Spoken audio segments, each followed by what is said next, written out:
Hello everyone, welcome to Priyanka chemistry classes. Last lecture में हमने class 12th chapter 3 का एक बहुत ही इंपॉर्टेंट टॉपिक डिस्कस किया था, that is metallic conductance and electrolytic conductance. उनमें क्या डिफरेंस है हमने वो देख चुके हैं। ठीक है, आज हम उसी को ही आगे बढ़ाते हैं, यानी हमारा जो टॉपिक है अभी वो कंडक्टेंस स्टार्ट हो चुका है। हम कंडक्टेंस से रिलेटेड जितने भी टॉपिक्स हैं उनको कवर करेंगे।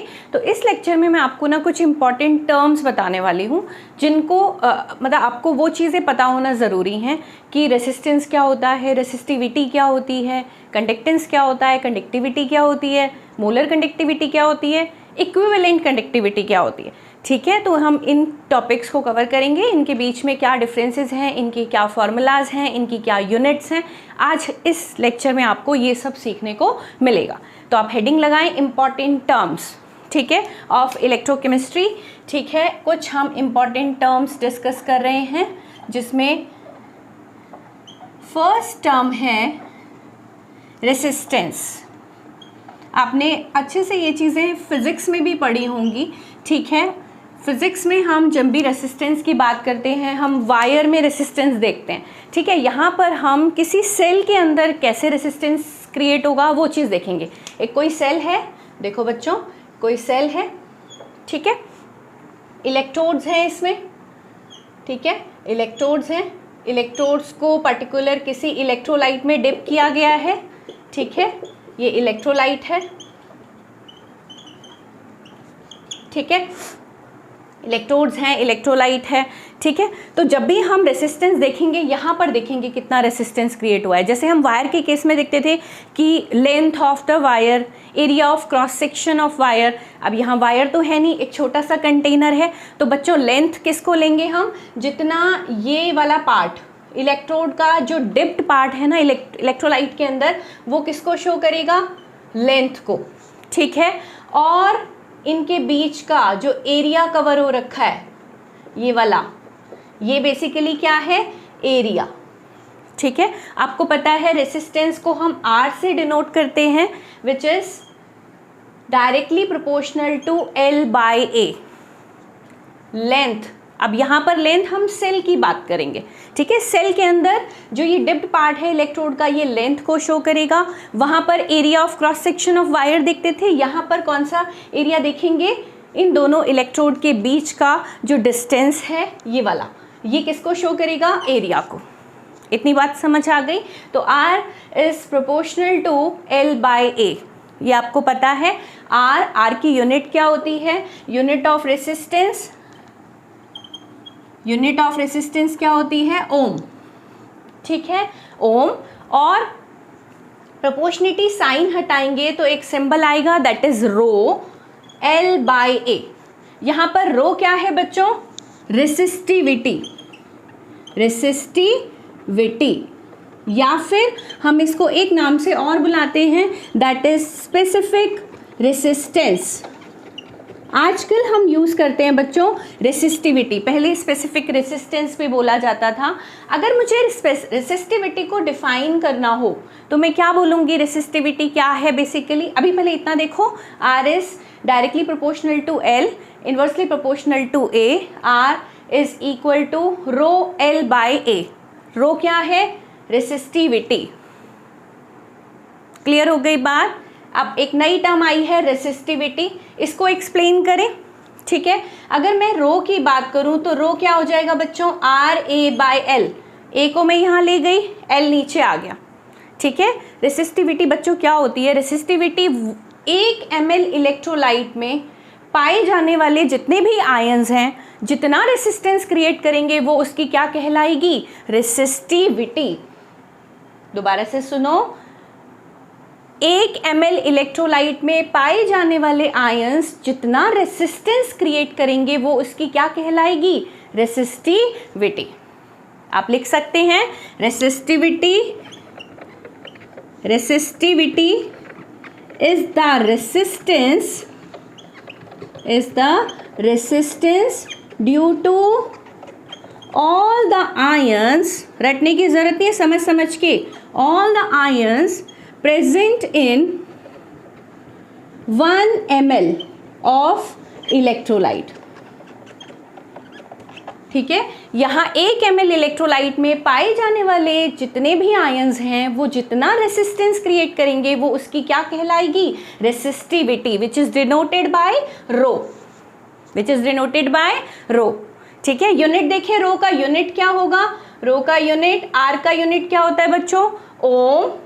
ठीक है, area centimetre square, length centimetre, 1 centimetre से सेंटीमीटर गया, ohm centimetre is the unit of resistivity, ohm centimetre. अब हम जब वायर की बात करते तो हम मीटर में लेते थे, एसआई यूनिट यूज़ करते थे, लेकिन अब इतने से एरिया की बात हो रही है तो हम सारी यूनिट्स किस में लेंगे, सेंटीमीटर में। इस बात का आपको ध्यान रखना है।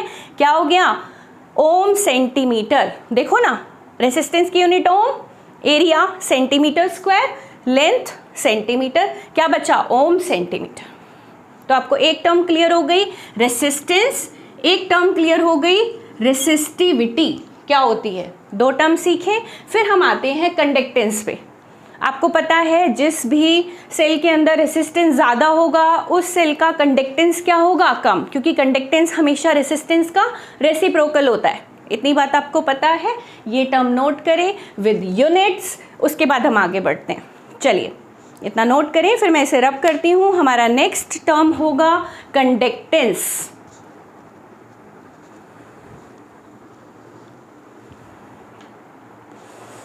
चलिए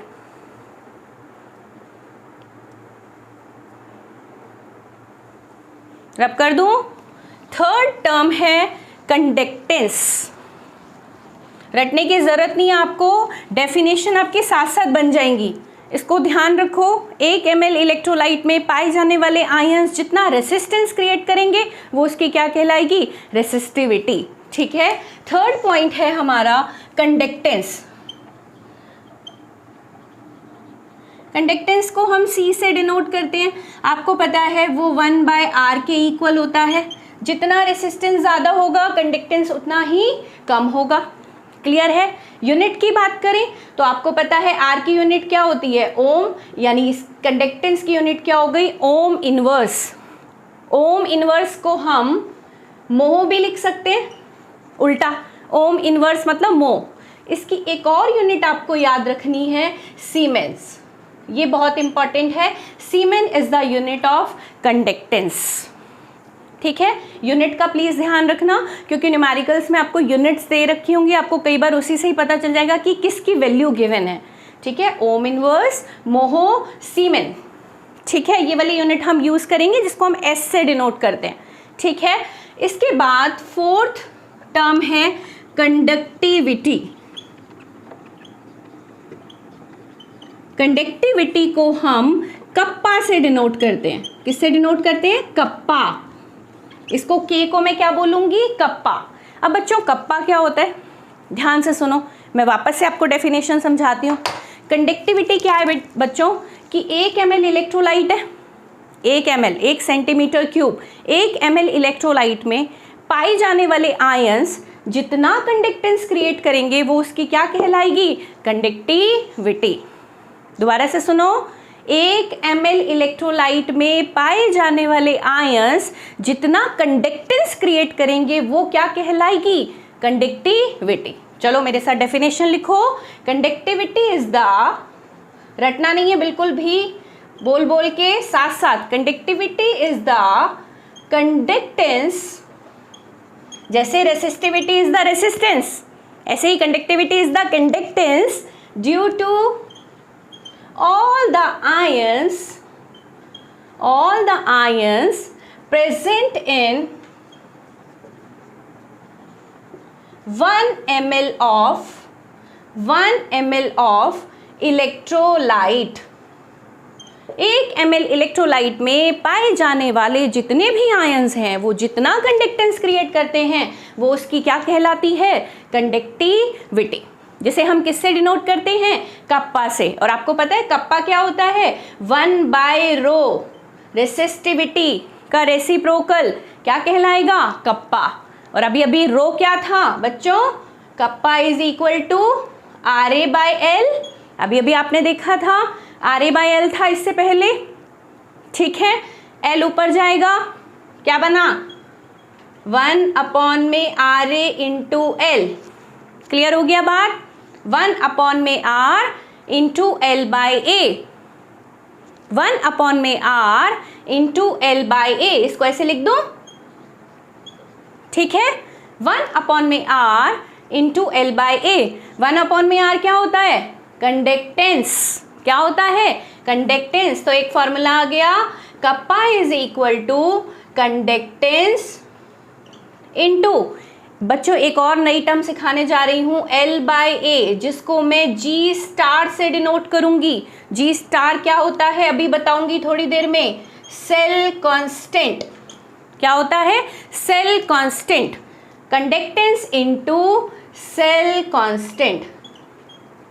बच्चों सेल कांस्टेंट ना हर मतलब पर्टिकुलर इलेक्ट्रोलाइट का एक अपना सेल कांस्टेंट होता है जो कि फिक्स्ड होता है। ध्यान से सुनो, सेल कांस्टेंट किसका होता है? इलेक्ट्रोलाइट का। क्लियर है? कप्पा इज इक्वल टू, यानी कंडक्टिविटी इज इक्वल टू, ध्यान से देखो, conductivity is equal to conductance into cell constant. Kappa is equal to C into G star, C into G star. ठीक है? कंडक्टिविटी क्या होती है? Conductance due to all the ions present in 1 ml of electrolyte. अब problem क्या हुई? 1 ml electrolyte है, suppose solution concentrated है, आयन ज़्यादा होंगे, कंडक्टेंस ज़्यादा क्रिएट करेंगे। अगर सॉल्यूशन डाइल्यूट है तो 1 ml इलेक्ट्रोलाइट में जो आयन्स होंगे वो कम होंगे, तो कंडक्टिविटी कम हो जाएगी। बेसिकली कंडक्टिविटी जो है वो किस पर डिपेंड कर रही थी? Depends upon concentration of electrolyte. Electrolyte की कॉन्सेंट्रेशन पर डिपेंड करती है। ठीक है? तो प्रॉब्लम है, कंडक्टिविटी किसी की कम आ रही है, किसी की ज़्यादा आ रही है। 1 ml इलेक्ट्रोलाइट लिया, अगर उसमें आयन ज़्यादा है, सोल्यूशन कॉन्सेंट्रेटेड है, तो कंडक्टिविटी ज़्यादा आ रही है। तो एक और नई टर्म सीखेंगे अभी हम, मोलर कंडक्टिविटी, 2 मिनट के बाद। पहले इतना नोट करें, kappa is 1 by rho. Rho क्या होता है? R A by L. R L ऊपर चला गया, 1 बाय आर को हम क्या बोलते हैं? Conductance into cell constant. कभी कभी क्वेश्चन में आपको किसी पर्टिकुलर इलेक्ट्रोलाइट का सेल कांस्टेंट गिवन होगा तो आप वो रख देंगे, नहीं तो सेल कांस्टेंट निकालने का एक और भी तरीका है। ध्यान से देखो, मैं ऊपर वाला रब कर रही हूँ। जी स्टार, सेल कांस्टेंट को हम किससे डिनोट करते हैं? Cell constant. जी स्टार वो किसी पर्टिकुलर इलेक्ट्रोलाइट का अपना एक जी स्टार होता है। मैंने आपको पहले बताया जी स्टार टर्म किसकी है? इलेक्ट्रोलाइट की। It is the ratio of length. ठीक है? डिप्ड इलेक्ट्रोड की जो लेंथ है और एरिया, जो बीच का एरिया है। तो जी स्टार को आप L बाई ए से भी निकाल सकते हैं। G star is equal to L by A. Kappa is equal to 1 में आर इंटू जी स्टार। भाई ये 1 में आर है, L बाई ए को क्या बोलते हैं? G star. यानी कभी कभी जी स्टार हम इससे भी निकाल सकते हैं। G star is equal to Randhir Kapoor, आपका फेवरेट जो भी Ranveer Kapoor, R K. Resistance को अगर मैं कप्पा से मल्टीप्लाई कर दूं तो मैं जी स्टार निकाल सकती हूँ। लेंथ दे रखी है, जो डिप्ड इलेक्ट्रोलाइट है उसकी लेंथ, एरिया दे रखा है, इन दोनों के बीच का जो डिस्टेंस है, तब भी हम क्या निकाल सकते हैं? G star. ये पर्टिकुलर इलेक्ट्रोलाइट का पर्टिकुलर जी स्टार होता है हर इलेक्ट्रोलाइट का। ठीक है? G star is equal to R K. Kappa is equal to 1 by R into G star. Kappa is equal to conductance into cell constant. सब बातें किससे रिलेटेड हैं? कंडक्टिविटी। क्लियर हो गई बात? यूनिट चेक कर लें एक बार, यूनिट चेक कर लें। कप्पा की यूनिट क्या होगी? चलिए मैं थोड़ा रब करती हूँ, फिर हम आते हैं। ठीक है? यहां से रब करती हूँ। I am sorry. देखो, कप्पा इज इक्वल टू 1 में आर इंटू एल बाई ए। ये फॉर्मूला था बच्चों। आर को हमने क्या लिखा था? 1 बाय आर को ओम इनवर्स, ओम इनवर्स का एक और यूनिट बताया था सीमेन, याद है, मोहो सीमेन, तो मैं इसकी जगह पे क्या यूज़ कर रही हूँ, सीमेन। मैं इसकी यूनिट को आपको बता रही हूँ, सीमेन। लेंथ की यूनिट क्या होती है, सेंटीमीटर। एरिया की यूनिट सेंटीमीटर स्क्वायर, ऊपर सेंटीमीटर इनवर्स ऊपर चला जाएगा, तो unit of kappa is siemens centimetre inverse. ठीक है, हम ओम इनवर्स नहीं लेंगे, हम सीमेन लेंगे, क्योंकि क्वेश्चन में आपको सीमेन सेंटीमीटर इनवर्स दिया होगा। न्यूमेरिकल में डाटा जो देंगे ना, उसमें कप्पा की यूनिट ये यूज़ कर रखी होगी, तो आपको याद रखना है 1/r क्या है, siemens, L/A centimetre inverse, the unit of conductivity is siemens centimetre inverse. Conductivity क्या है, conductance due to all the ions present in 1 ml of electrolyte. इतना नोट करें। फिर हम आते हैं मोलर कंडक्टिविटी पे। एक टर्म मोलर क्यों आई, क्योंकि kappa depends upon concentration, change हो रही थी। 1 ml इलेक्ट्रोलाइट अगर कॉन्सेंट्रेटेड है तो आयन ज़्यादा है, कंडक्टिविटी ज़्यादा क्रिएट हो रही है, इसकी वजह से अब हम फिक्स कर देंगे अभी नेक्स्ट टर्म में मोलर कंडक्टिविटी। इतना नोट करें, फिर हम आगे बढ़ते हैं। चलिए, आई होप आपको अभी तक की सारी टर्म्स क्लियर हो गई होंगी। Resistance, resistivity, conductance, conductivity. Now I am going to discuss molar conductivity. Heading लगाओ, मोलर कंडक्टिविटी। चलिए,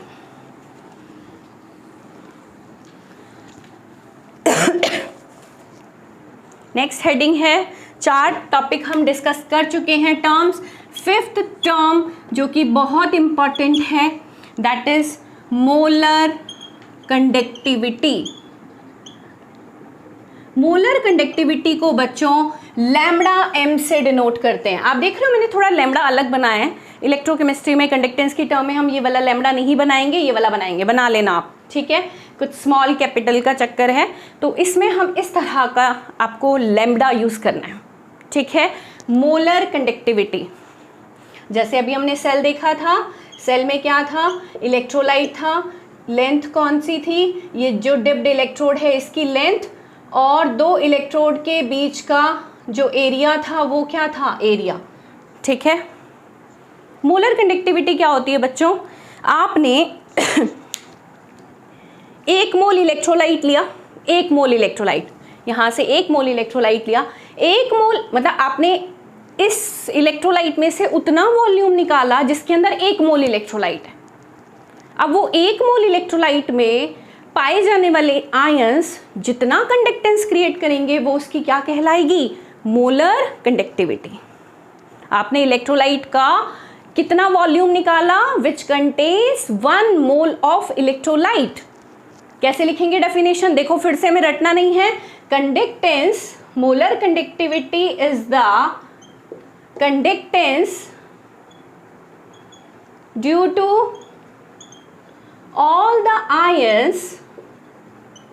all the ions present in that volume,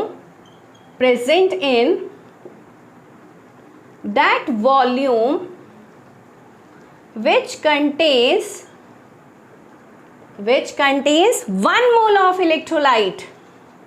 अब फिक्स हो गई ना, अब चक्कर नहीं पड़ेगा ना कम ज़्यादा का, हमने तो उतना वॉल्यूम निकालना जिसमें 1 मोल इलेक्ट्रोलाइट है। अब 1 मोल इलेक्ट्रोलाइट में पाए जाने वाले आयंस जितना कंडक्टेंस क्रिएट करेंगे वो उसकी क्या कहलाएगी, molar conductivity, 1 mole of electrolyte. यानी molar conductivity is the conductivity into volume, conductivity into volume. और ये जो वॉल्यूम है बच्चों वो कितना है, जिसमें कितना इलेक्ट्रोलाइट है, 1 mole of electrolyte, 1 mole of electrolyte. Clear हो गई बात। Lambda m is equal to kappa into volume, और वॉल्यूम कितना, which contains 1 mole of electro which have 1 mole of electrolyte, ठीक है। अब ध्यान से देखो, मोलारिटी क्या होती है बच्चों, मोलारिटी क्या होती है, number of moles of solute, ठीक है, वॉल्यूम ऑफ द सॉल्यूशन, ठीक है, इन लीटर। 1 लीटर सॉल्यूशन में पाए जाने वाले सॉल्यूट के नंबर ऑफ मोल्स उसकी क्या कहलाते हैं? मोलारिटी। अब की बार हमारे पास सॉल्यूट के कितने मोल फिक्स हैं? 1 मोल। वॉल्यूम मोलारिटी, ठीक है, 1 मोल सॉल्यूट वॉल्यूम। अगर मुझे यहाँ से वॉल्यूम निकालना हो तो मैं क्या करूँगी, और ये वॉल्यूम लीटर में नहीं दे रखा, ml में दे रखा है, तो इनटू में क्या कर दें? 1000। तो यहाँ से वॉल्यूम का फॉर्मूला क्या आया? 1/m × 1000। हमने वॉल्यूम के इस को यहाँ रख देना है। एक नया फॉर्मूला निकल के आया, λm is equal to kappa into 1000 upon molarity, ठीक है।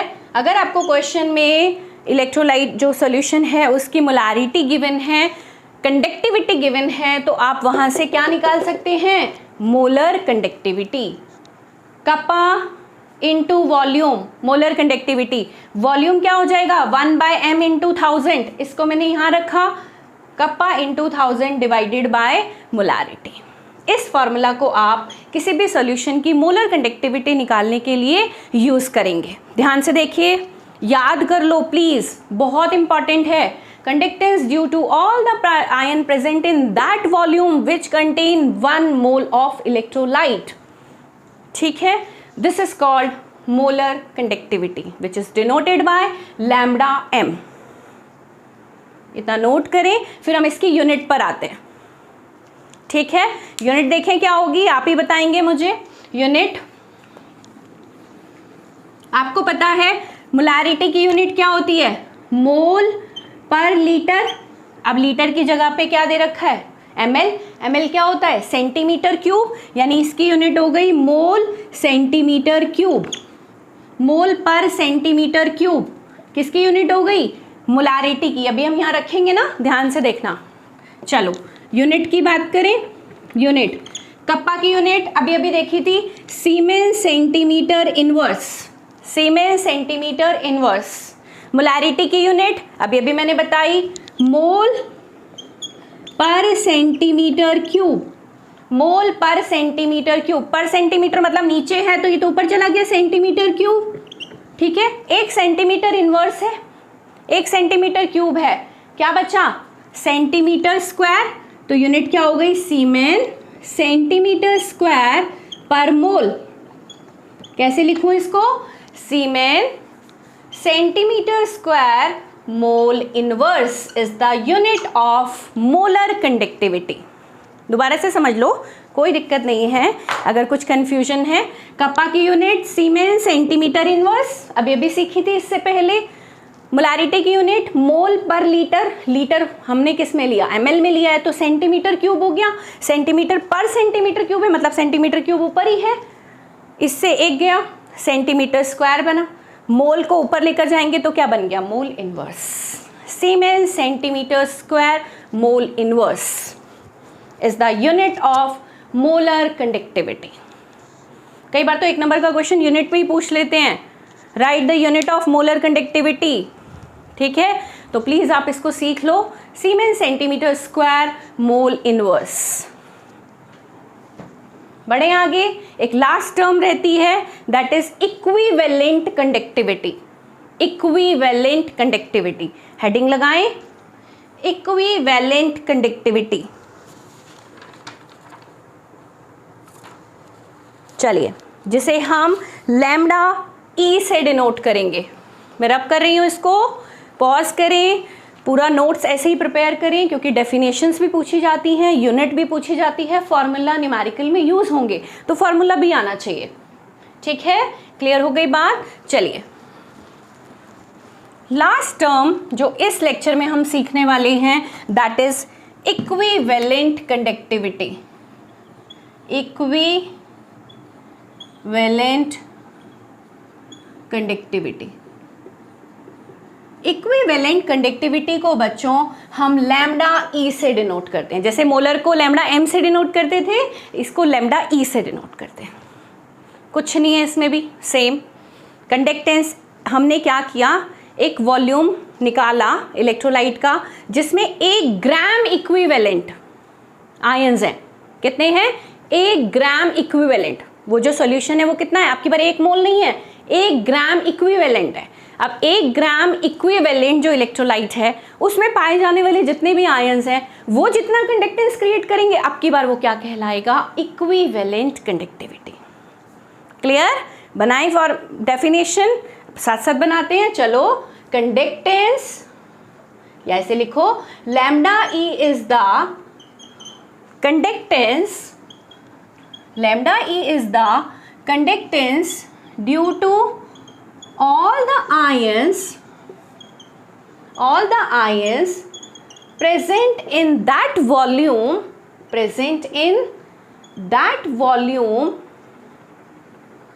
which contains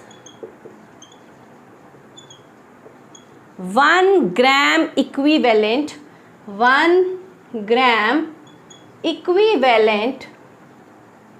of electrolyte। Electrolyte के 1 ग्राम इक्विवेलेंट में पाए जाने वाले जितने भी आयंस हैं वो जितना कंडक्टेंस क्रिएट करेंगे वही उसकी क्या कहलाएगी? Equivalent conductivity. बहुत ही सिंपल, ठीक है। आपको एक टर्म आपने पढ़ी होगी क्लास 12th में, इस टॉपिक को हटाया गया था, दैट इज नॉर्मैलिटी। नॉर्मैलिटी को हम कैपिटल एन से डिनोट करते हैं बच्चों। कैपिटल एन क्या होता है? Number of gram equivalent present in equivalent present in 1 litre of solution, volume of the solution in litre. अगर ये ml में दे रखा हो तो इनटू में क्या करते थे? 1000। That is the formula of normality. ठीक है, हमारे सिलेबस में नहीं थी। मैं इस पर एक वीडियो बनाऊंगी जिसमें आपको मैं नॉर्मैलिटी सिखाऊंगी कि किसी भी सॉल्यूशन की नॉर्मैलिटी हम कैसे निकालते हैं, क्योंकि जेईई और नीट में इससे रिलेटेड जो क्वेश्चंस हैं वो आपको मिलते हैं। तो मैं इस पर आपको एक वीडियो मिलेगा मेरे चैनल पर, आप वो देख सकते हैं। यहाँ पर वैसे ज़रूरत नहीं है, अब मैं बताती हूँ। इक्विवेलेंट कंडक्टिविटी क्या होती है बच्चों? कंडक्टिविटी, ठीक है, due to all the ions present in that volume which contain 1 gram equivalent electrolyte। Same बात हो गई। Kappa into V. अब की बार वॉल्यूम कितना लेना है हमको? जिसमें 1 ग्राम इक्विवेलेंट प्रेजेंट हो। ठीक है, 1 ग्राम इक्विवेलेंट। अब देखो, normality is equal to number of gram equivalent, मतलब 1 ग्राम डिवाइडेड बाय वी। यहाँ से अगर मैं वी निकालूं तो क्या बनेगा? 1 अपॉन में n। 1000 तो है ही, क्योंकि हम सेंटीमीटर क्यूब में ले रहे हैं चीज़ें। अब की बार ये वॉल्यूम यहाँ रख दूं। लैम्डा ई का फॉर्मूला क्या आया बच्चों? Kappa into 1000 divided by normality. अब की बार क्या आया? नॉर्मैलिटी। क्लियर हो गई बात? नॉर्मैलिटी।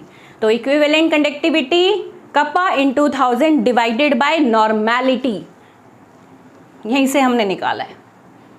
ठीक है, वॉल्यूम को इधर लेके गई। वॉल्यूम का क्या फॉर्मूला आया? 1/n into 1000। इस वॉल्यूम को मैंने यहाँ पर पुट किया तो फॉर्मूला बना lambda E is equal to kappa into 1000 divided by normality. Clear? Unit देख लें इसकी, लास्ट यूनिट भी यहीं से बनाएंगे। हम रटेंगे नहीं कुछ भी, हम बस यहीं से बनाएंगे सब कुछ। चलो, कप्पा की यूनिट होती है सीमेंस सेंटीमीटर इनवर्स। ठीक है, नॉर्मैलिटी की यूनिट होती है gram equivalent divided by centimetre cube. Centimetre cube तो ऊपर ही चला जाएगा। Siemens centimetre inverse centimetre cube divided by gram equivalent. ठीक है, इससे ये गया, क्या बचा? Siemens centimetre square gram equivalent inverse. भाई ऊपर लेके जाओ, जैसे मोल को लेके गए थे, मोल इनवर्स बन गया था ना मोलर कंडक्टिविटी में, यहाँ ग्राम इक्विवेलेंट ऊपर चला जाएगा। This is the unit of lambda E, equivalent conductivity. तो बच्चों, इस लेक्चर में हमने सारी टर्म सीख ली हैं। Molar conductivity, equivalent conductivity, resistance, resistivity, conductance, conductivity. With definitions and all the units. ठीक है, तो आई होप आपको ये लेक्चर पढ़ने में मज़ा आया होगा, सीखने में मज़ा आया होगा। इसी को ही हम यूज़ करेंगे नेक्स्ट लेक्चर में, इससे रिलेटेड न्यूमेरिकल सॉल्व करेंगे। ठीक है, इस वीडियो में इतना ही। केमिस्ट्री के अगर आपको कॉन्सेप्ट क्लियर करने हैं मेरे चैनल पर आइए, वीडियो देखिए, अच्छा लगे तो लाइक कीजिए, शेयर कीजिए और सब्सक्राइब कीजिए। Thank you so much.